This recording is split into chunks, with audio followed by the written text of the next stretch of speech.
আসসালামু আলাইকুম রহমতুল্লাহি বারাকাতুহু। আমাদের ফেসবুক পেজটা দেখেন, দেশ গ্রামে পিঠা কন্যা বানি সেই পিঠাগুলো দেশ গ্রামে এই পিঠা দিয়ে বানাই, হাতে বানায় সামনে পিঠা বানাই। শীতের সময় রসুন মাছটা রস দিয়ে পাক করে শুধু খাইতে খুবই টেস্টি, খুবই টেস্টি। এই পিঠা দেখছেন এভাবে বানায় পিঠা, হাতের সেবে পিঠা।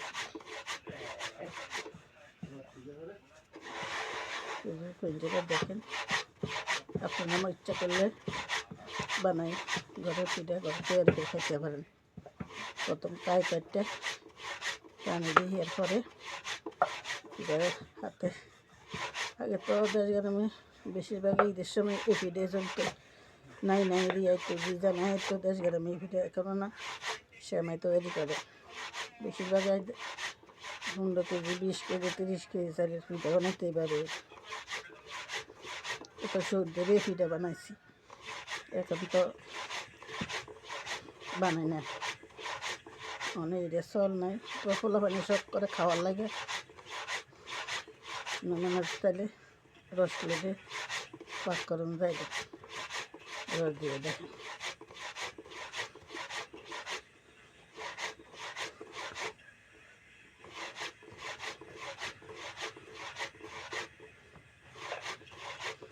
বসে 7টার সময়, এখন রাত্রে 10টা বাজে, এখনো বানাই উঠতে পারিনি পিঠা, এখনো বানাই উঠতে পারিনি পিঠা। বানাইতে আসছি শেষ হইতেছে না, পিঠা বরকত বেশি।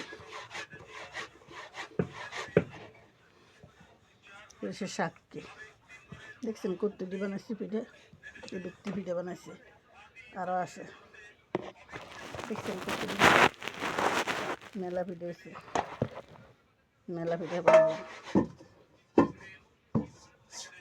মেলা পিঠা এটি বানাইলে এখনো বানাইতে আসছে সে পিঠা। দেখছেন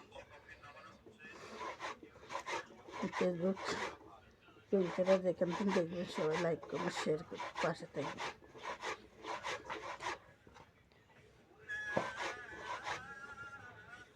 প্রবাসী ভাইয়ের বোনেরা যেখান থেকে দেখবেন, যদি ভালো লাগে লাইক কমেন্ট শেয়ার করে পাশে থাকবেন সবাই।